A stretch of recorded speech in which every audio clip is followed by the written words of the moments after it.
Welcome back, guys, to another video. I am going to continue the book study of Nutricide, the nutritional destruction of the melanated race.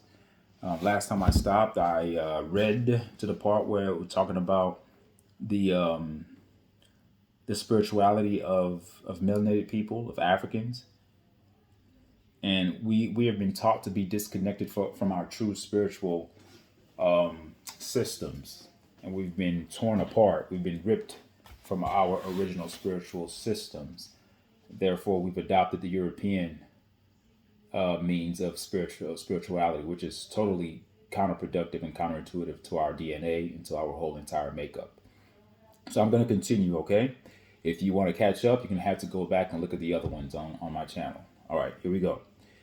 All right, food that has been irradiated and rodenticided, synthetically fertilized, insecticided, herbicided, cloned with human insect animal cells, and processed with synthetic chemicals is in need of godly prayers and protection from Caucasians. So those are all the things that they're doing to foods. They are cloning the food with human insect animal cells. They are putting insecticides or spraying insecticides on your fruits and vegetables. Along with that, they're synthetically fertilizing the foods.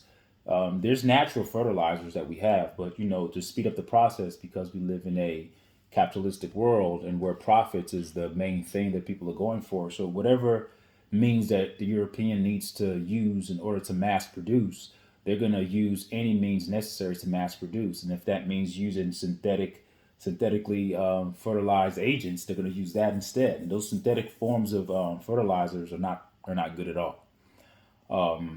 There's nothing that beats anything that's natural. It's just like having natural breast milk coming out of the woman's breast versus giving a child formula and expecting both concoctions to be the same. One is concocted from the divine source, the body, and one is concocted in a laboratory with Europeans who put all sorts of ingredients into what they deem to be formula. So the point that the author is making here is that if you want to talk about spirituality, how about we start praying over the foods that they are poisoning? And it's not that the prayer is going to eradicate the poison. You just need to pray that some divine intervention comes in and saves you from their toxin, and which is not going to happen. We as individuals have to get more informed. We have to get more knowledgeable about the things that are being done to our foods, because your wealth is actually your health. It, there's no amount of money that you can give me to continually eat poisons every day, just to be at an older age, to be sickly and dying and being in pain and having to go back and use all the money that I've earned to try to eliminate all my ailments. That's not a wise way to live. It is not the Caucasian pollution of plants that are the greatest health fear. It is the mind of the Caucasians. All right, because it makes sense. In order for things to be polluted, it has to come from thought. It has to come from a culture. It has to come from a practice, and that practice is predicated from the mind. Everything that comes outward has to start inward. So anything that you see happening externally, just remember that the initial stages of anything that happens, the origin of anything, has to originate from the mind, the mindset. So that's what the author is saying here. He's saying, nah, he just gave you a slew of foods that are being bombarded with chemicals. And he's saying, pray for that. That's dangerous. But even much worse than those plants, much worse than the foods that are being synthetically fertilized and foods that are being herbicided and insecticided, even worse than that is the mindset of the people who actually do that to the foods. Okay? So he's peeling back the layers, getting to the core of the problem. It's a mindset. In other words, Africans or melanated people should not be afraid of the created monster Frankenstein. It is the creator, Dr. Frankenstein, that is to be feared.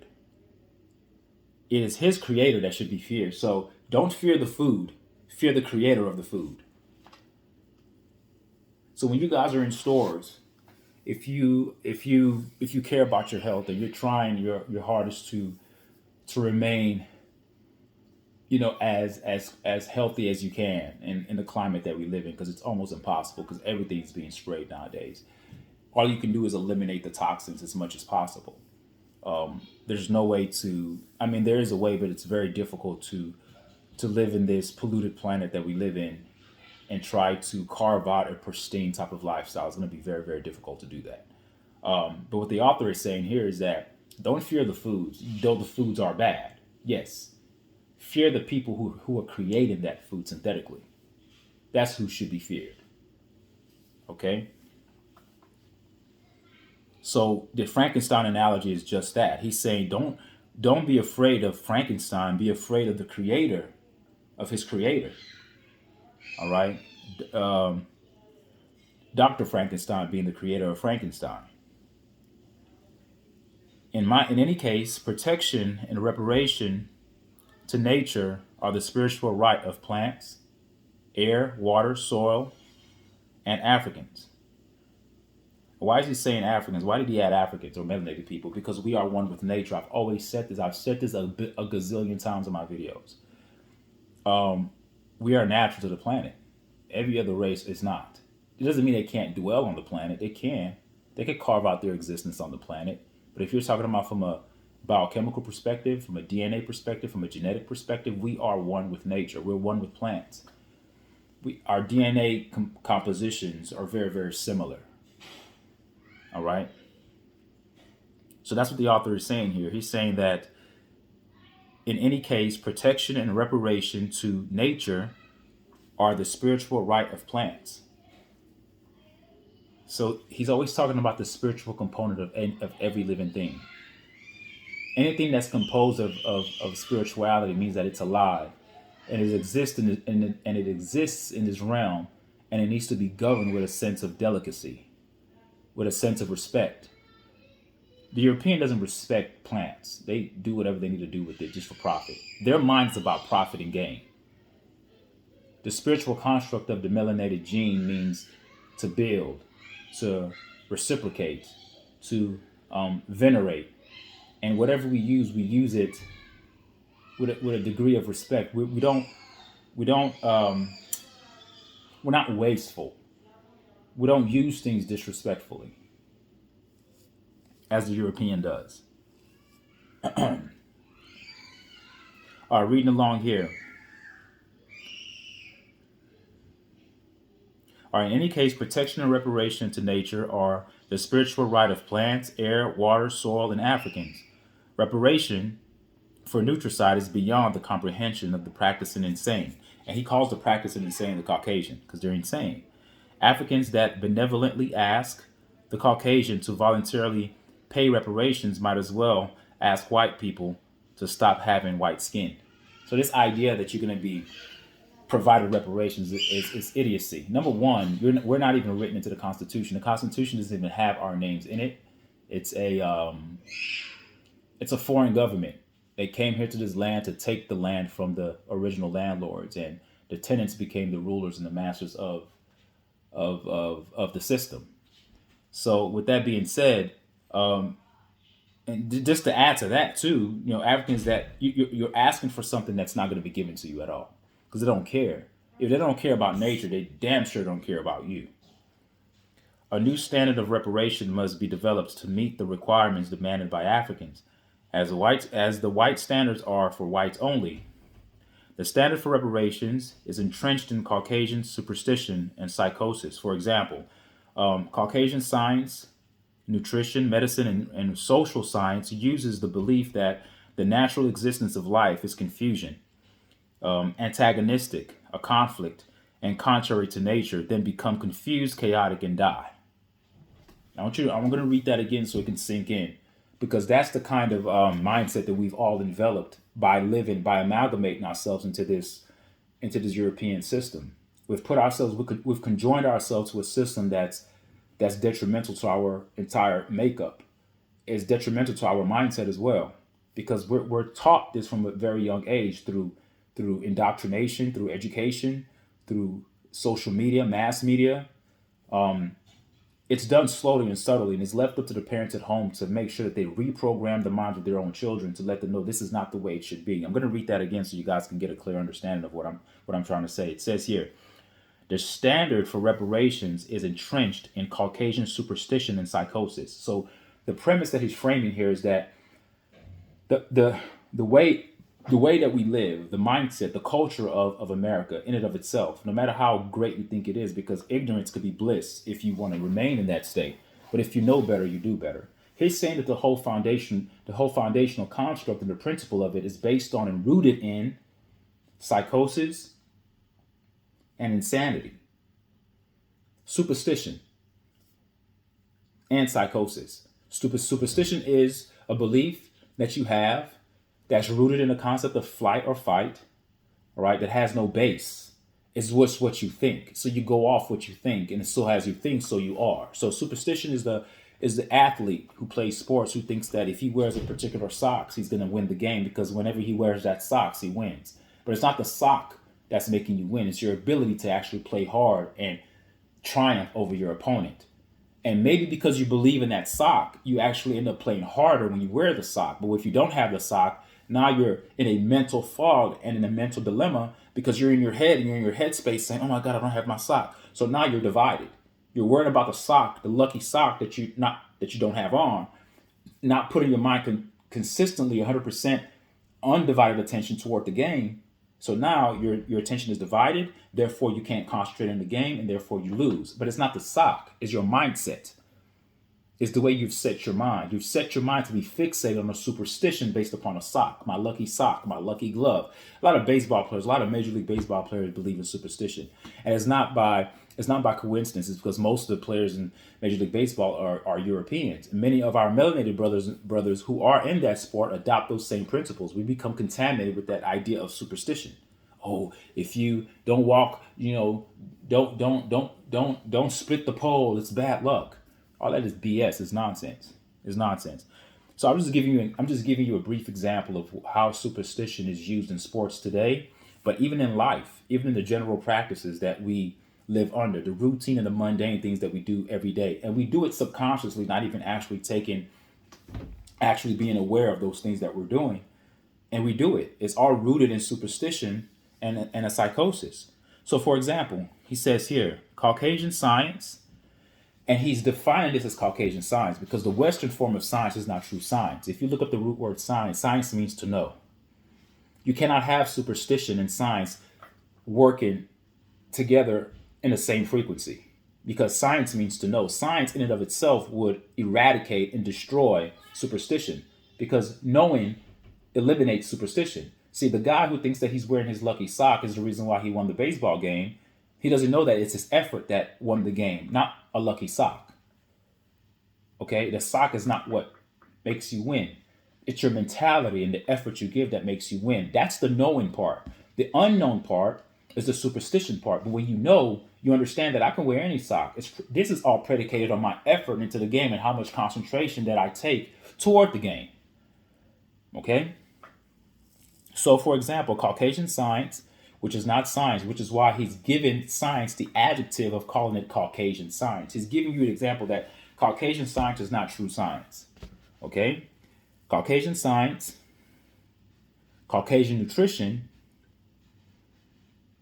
Caucasian medicine, and social science uses the belief that the natural existence of life is confusion. The natural existence of life is confusion. I want you to meditate on that for a second, that the natural existence of life is confusion. And what do we have around us every day is confusion. Not confusion in the sense of the real term of what confusion really is. It's confusion that's manufactured, okay, to blind the masses. Confusion by all the negative news that we hear. Confusion by weather that's controlled by the weather manipulators, geoengineering. Confusion that's brought forth by these proxy wars and these false wars that are being fought and having civilians and citizens going out to fight wars with these rich men. Confusion with the money system, how they tax us illegally, how they use the terms of legalese to dupe us into signing contracts and continually putting us in a state of being wage slaves for the rest of our lives. Confusion with the way they treat you with medicine, not knowing that the medicines that you're taking are actually getting you more sick. Confusion in the fact that there are natural things that can heal you, but they give you unnatural things, calling the unnatural things medicine and calling the natural things alternative medicine. You see how inverted it is? In actuality, Western form of medicine should be the alternative medicine, and true medicine should be what they call alternative medicine. Medicines that deals with using natural substances, using herbs, all right? Using healing, using spiritual system, using everything else but what the Caucasian concocts in their laboratory for profit to get the pharmaceutical industry richer than they already are. Okay? So that's the confusion that's brought forth. We don't know where these things come from. The whole medical system is built off of a theory called germ theory. You can look it up yourself. You can Google that yourself. Surprised that Google still has it up. So the medical infrastructure as a whole is operating off of a theory that hasn't been proven. That's rooted in superstition that causes confusion. Because when people are operating a theory and portraying the theory to be factual, and you're operating as if it's factual, you're operating off of a psychotic base, meaning that it's psychotic to take something that hasn't been proven and to act as if what has not been proven is proven, and then push forth that message to the masses to say, this is what it is, and this is why people get sick, and this is what causes viruses, and this is what and so it's all germ theory. It hasn't been proven. There's so many other factors, 7 main reasons why people get sick, and I've talked about that before. I'm not going to talk about it again. It has nothing to do with what the medical industry says gives you as the reasons why people get sick. And as a matter of fact, most of our sicknesses are induced by what we put in our mouths, by the society that we live in, by the confusion, by the society of confusion, by the realm of confusion that's manufactured by the European to cause you to get sick, because stress is a silent killer.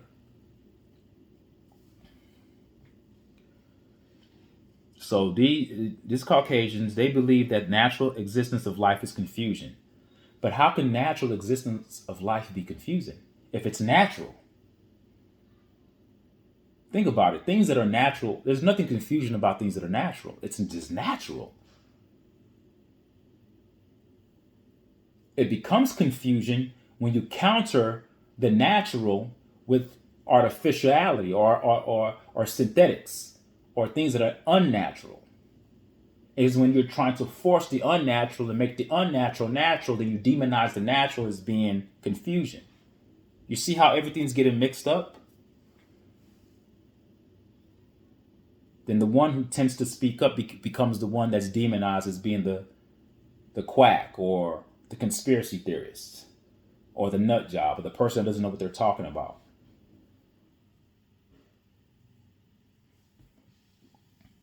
But I guess that saying, when they say it in the land of the blind, the man with one eye is the king, it doesn't seem to reign well in this world that we live in, because many people are blind, and if one person has an eye, they make sure they gouge out that eye so you could become blind like them. They would go to the ends of the earth to make sure they can gouge out your one eye to make sure you're just as blind as them, because misery loves company. Nobody likes to be awakened, because now there's a great sense of responsibility and accountability that comes upon you, because now you know better. Now you're forced to do better. Who wants that? We have bills to pay, right? We got to go to work. We love our addictions. We love our porn addictions. We love our food addictions. We love our pleasure addictions. We love our TV shows. We love our foods. We love being gluttonous. We love all that stuff. We're worse than animals. We're pleasure seekers. We don't do anything for sustenance. We do things over the top because we've become highly emotional due to the stressful confusion society that's been manufactured by the European. We're living it. We're living in it right now. In real time. Right now. We're living in it. So they believe that the natural existence of life is confusion. They think that the natural existence of life is antagonistic, meaning that life is against you. Doesn't your religion teach you that? That you're born sinner, that you're born to die? That if you don't give your life to somebody, that you're going to go to hell? Doesn't that teach you that your existence in life, your natural existence, it's antagonistic? But that in itself is a psychosis, because if I'm natural, then I'm just here. Isn't energy natural from source? Source is what you guys call God, but the God you call God is just a created being that's manipulating you guys to worship a created being.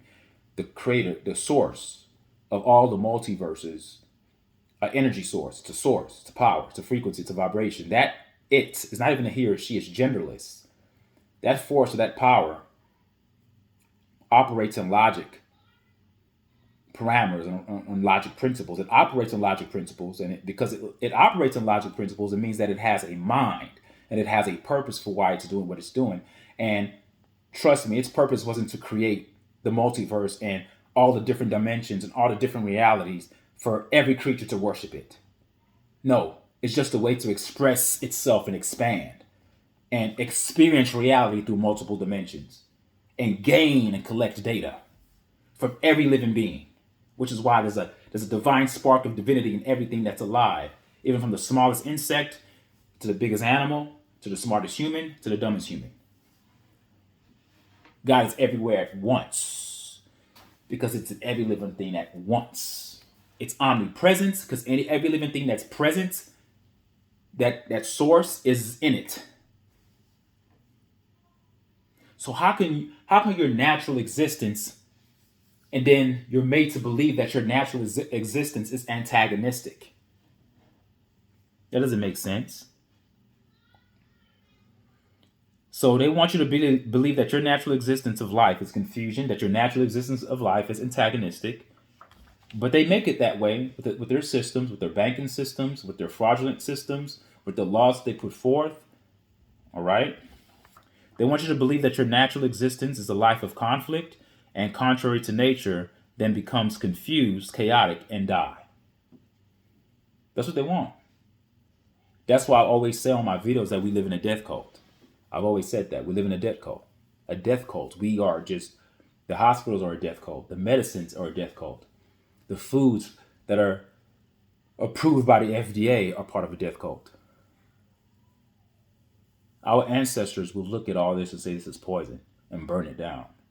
But we've adopted it though. We want to be just like them. That's why we look the worst. Have you ever looked at our women? Look at them. Most of them. Look how they're shaped. They're the biggest. They're the fattest. Because they have adopted the European way of eating. They've adopted the European lifestyle. Our melanin composition doesn't allow us to deal with stress the way they deal with stress. Our cortisol levels increase, start to gain excess weight around the belly. We become emotional eaters. We start plowing and putting anything in our mouths. We become food addicts because the chemicals that they put in these foods are deliberately done to cause you to be an addict. I've talked about this before in many videos. I even gave you guys the example of the rat example when they ran an experiment with some mice. Mice, they say to hell with cocaine. We want the sugar. These were cocaine-induced mice, by the way. They said we don't want the cocaine. We want that sugar. The addiction to sugar overrode the addiction to cocaine. So if you ask me the question, which is more addictive, cocaine or sugar, I would say sugar. I would say sugar. That's why most of us can't eat right. Our taste buds are reversed. They're inverted. Which is why most of you guys, when you eat something healthy, you're like, oh, it's nasty. But give you something sweet and sugary, y'all, you'll demolish that. Some people can't even drink water. Something as natural as water, they think water is nasty. They have to put something in it. Sprinkle something in it. Drink flavored water. They need the flavor. We become food addicts, sugar addicts, glucose addicts, dextrose addicts. So, and then of course, you do all that, then you die. So they create the environment to make you sick, to think that your natural existence it leads to chaos and death. They make you believe that the life that you live, the natural life that you live, is antagonistic and that it's going to be riddled with conflict and confusion. But little do you know, they've put you in an ecosystem that has all that around you. So when you're in the middle of that, trying to make sense of everything, you can't make sense of it because it causes confusion. But the confusion is not natural. The confusion is manufactured by psychotic, superstitious, insane people because that's their mindset. Remember, it starts with their mind. They're not doing it on purpose. We're going to be psychotic. It's in their DNA. Just like it's in our DNA to not be like them.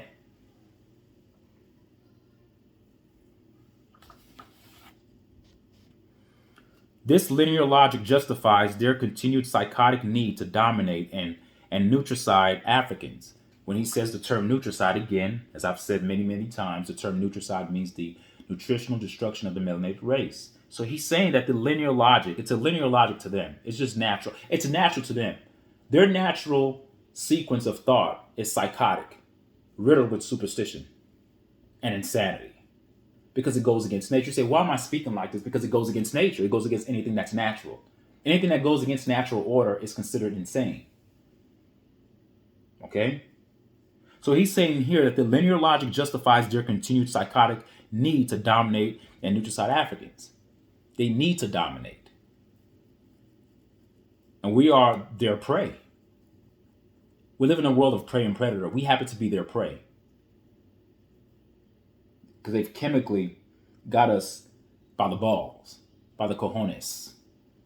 They're controlling us with chemicals, folks. This is not a physical war fought on the front of physicality with guns and bombs. No. They've taken land, they've taken property, now they're chemically suppressing us. In Caucasian allopathic medicine, or the medical system that we have, that's what they mean by allopathic. In the Caucasian allopathic medicine, the fundamental belief concept is that contrary cures opposite. So contrary cures opposite. This means that, this is their way of thinking, this means that to be against the nature cures nature of disease and confusion. So they think by going against nature, that's the opposite occurs, folks. If you go against nature, you bring forth more diseases. If you mess with the planet, if you mess with the atmosphere, the stratosphere, if you mess with the air, with the air quality, with chemtrails, or the scientific term geoengineering, if you start to tamper with the hydrologic cycle of the planet, if you start to mess with the plant life, with the insect life, and you start to decrease the plankton that's grown in the oceans, and you start to decimate the life cycle of aquatic life, and you start to chemically ice nucleate weather, spraying desiccants and surfactants everywhere, what do you think is going to happen? Do you think the planet will be healed by you injecting things that are not natural in it? Or do you think that if you let nature just do what it needs to do, that the people who live underneath that nature will thrive? Well, we will. The melanated people will. The people who are not melanated won't. And they know that. So that's why they're putting forth as much things that they can do to cool the planet down, to block the sun. But there's an adverse effect that happens when you're trying to cool down the planet artificially and you're trying to block the sun artificially. What happens is that you end up causing more harm to the planet by making the planet much warmer and more hotter. Therefore, you have to now increase your attempts to warm the planet again. So the more you're trying to warm and cool down the planet and block the sun, the hotter the planet becomes. So it's a never-ending battle. But if you leave nature alone, nature takes care of itself. And nature takes care of the people that are governed by nature who are more aligned with nature, and which is us, the melanated gods of the planet. I've been trying to say that for the longest. They are the parasites. We are the host. They are the predator. We are the prey. We are living in a biolab, folks. Earth is a biolab. It's a biological lab. And our creators are just watching this unfold, asking, when will these melanated gods wake the hell up? It's a game. We're being attacked every day, and we don't even know it. If reparation is left to the devices of Caucasians, it will follow the concept that contrary to reparation solves the reparation problem. Reparation will be another tool of destruction used against Africans, just as nutrition is a tool for destroying Africans. So the thing is, you got to be careful what you ask for. You can't go to your enemy to ask for help. You have to just create a whole system. You have to separate yourself from their system and start from scratch. I know it's hard because a lot of you guys says, "Oh, we built this country." This is not that we built this country. We were here first. The Aboriginal people, the indigenous people of Turtle Island, of what is known now as America, Mesoamerica, the melanated people were here first. Okay, let's get that straight. You could look at the journals written by the conquistadors, written by the Spaniards that sailed, that came over there. Look at their journals. They talked about oily, black-skinned people, copper-colored people who had a deep spiritual system. They came in to systemically or systematically corrupt that spiritual system and to give their diseases to the people and take over their lands. I mean, this is real story. This is real history, not their history, not their story, but real history. Okay? So this is you can't ask your enemy to give you something. They're gonna give it to you, all right, but one hand is gonna give you reparation, and the other hand is gonna have a dagger. And right when you turn around thinking that you're okay and good, they're gonna stab you in the back. They need to control you. They get their power from controlling the melanated gods of the planet. It's just in their DNA. They don't even know it, but I'm telling you, that's what it is. Reparation obtained from mentally ill Caucasians is in itself a crazy concept. Sane people can pay reparations to sane people. However, any demand of reparations made against the mentally ill is questionable. So he's calling them mentally ill. And his basis of calling them mentally ill is because they're going against nature. He's keeping this definition very simple, folks. He's keeping it very simple. Once you start going against nature and the natural order of things, you're mentally ill. Okay? So he says sane people can pay reparations to sane people. However, any demand of reparations made against the mentally ill is questionable. In other words, African people would have to decide how much the thief. Okay, I'm coming. I'm about to come out.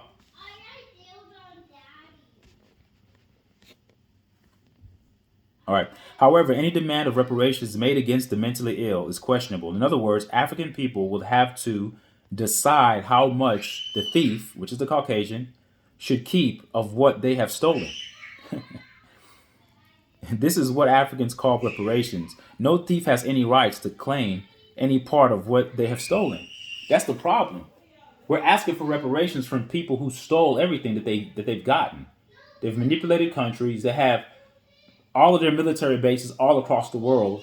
They dominate the world by force. They go into indigenous people's territories and pollute their lands, take over their country, plant their puppets in their country. And you guys are talking about a new world order. The new world order has been here for years, folks. It's not something that's coming. It's here right now. Okay? The world is governed by one rule, and that's the rule of the American Empire. Wake up, folks. Wake the hell up.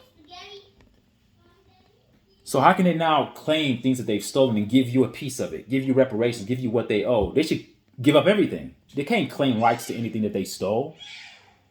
Okay? The Caucasians will never accept themselves as being insane, thieves that warrant punishment or habilitation. Reparations means that all of the Caucasians, countries, and religions must pay money for killing over 200 million Africans during colonialism and slavery.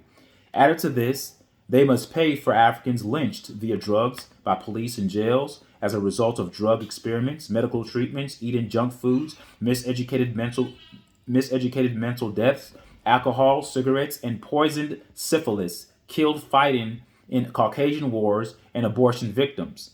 That's what they have to pay for. The whole system is corrupt. Look at the list of things that I just read right there. That's the confusion that we're born into. That's why we think life is confusing, because that's the climate that they've created. They rule the world. It's a white man's world. They're telling you that because they even created a place that they call the White House. It's our house. I'm going to read that again so you guys can hear all the things that they will owe us. He says the Caucasian will never accept themselves as being insane. They will not accept themselves as being insane thieves that warrant punishment or habilitation. All right? Reparations means that all of the Caucasians, their countries and religions must pay money for killing over 200 million Africans during colonialism and slavery. Added to this, they must pay for Africans lynched via drugs, lynched by police, lynched in jails as a result of drug experiments, medical treatments, eating junk foods, miseducated mental deaths, alcohol, cigarettes, and poison, syphilis, killed fighting in Caucasian wars, and abortion victims. The list goes on, folks. They, the Caucasians, must pay for the direct death of potential offspring of those murdered. Aside from this, the Caucasian must give back the economic profits they got from 450 years of free slave labor, the money and profits of the over $10 million in gold and jewels given to the United States of America for distribution to ex-slaves by Emperor Menelik in 1865. Pay for the patents stolen from George Washington Carver and many other inventors. Pay for the stolen music copyrights of Fats Waller and other musicians. Pay for the stolen resources of Africa, such as gold, diamonds, books, tin wood, land, uranium, plutonium, trees, ivory, oil, and treasures looted from ancient cities and Egyptian tombs. Again, no thief has any right to claim what they have stolen. You can't claim what you stole. You give it all up. Are they going to be willing to do that? Hell to the no, they're not doing that. Therefore, the Caucasians must give back what they have stolen, and then reparations can begin. So in order for reparations to even begin, they have to give back everything that they have stolen. They will be empty. They would be bereft of anything. They would be empty. Then give everything back. Then restore us with reparations. Then once that reparation comes, then the real hierarchy begins, where the melanated gods of the planet take control, and then everything starts with natural order. We're not going to do away with them. We won't treat them the way they treat us. We'll just put things back in order. Things are out of order, which is why we have chaos and death, and this is why we live in a death cult.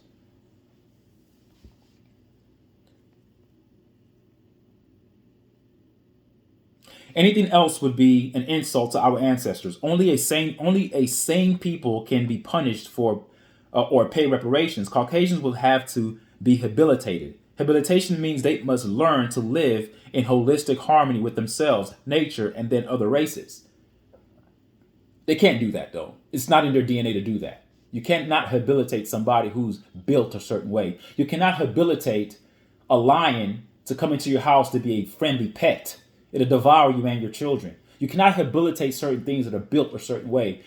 Certain animals need to be left out in the wild to operate as such. Left alone, let them thrive in their natural environment, because that's what they were made to do. You cannot conform or change something or somebody if they were made a certain way. You just let them thrive in their element, and you get as far away from them as possible. Separate yourself from them.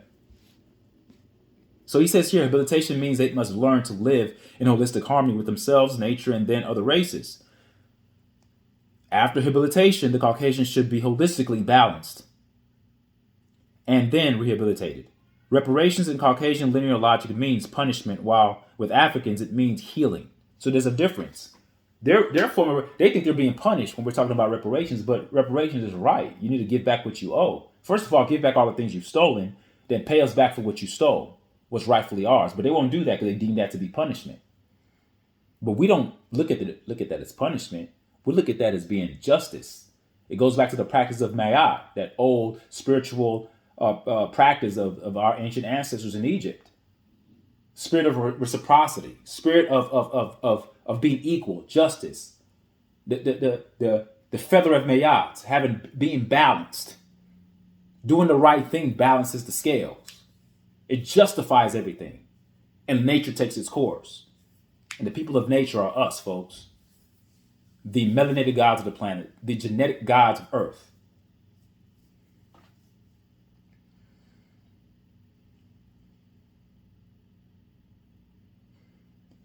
So it says here, reparation in Caucasian linear logic means punishment. So they have a very linear logic. They cannot think spiritually. Because thinking spiritually means that you have to have a multifaceted way of thinking that delves outside that linear path of thinking. Being linear means that you only see things one way. You don't grab onto the varying aspects of our reality. You don't even grasp the concept of spirituality. You don't grasp the concept of how the body works, how everything is aligned as one. Some people do, but for the most part, the system does not.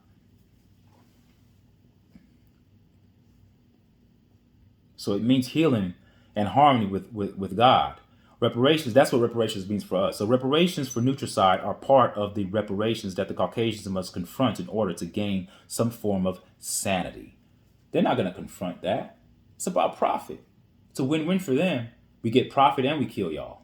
We get profit and we destroy nature. And so I'm going to end right there, right? Next, the next part I'm going to read is about the African woman nutricide and the cultural genocide. All right, that's going to be very interesting. So stay tuned for that one. Leave a comment, tell me what you guys think, and I'll be looking forward to hearing what you guys think, and I'm looking forward to making the next installment of this book study that I'm doing. It's going to be a long journey. I'm only on page 39, and this book goes all the way to like almost 400. No, let me be exact here. Not 400 pages. It goes to 345 pages. So it's going to be a slow burn. But trust me, if you guys stay with me, you're going to learn a lot. And it's going to be a journey. I don't want to speed through this. I'm going to go through it very slow and give my commentary as I read. All right. Allows for interesting content. All right. Thank you guys for listening. And I'll be making another video. Thank you guys.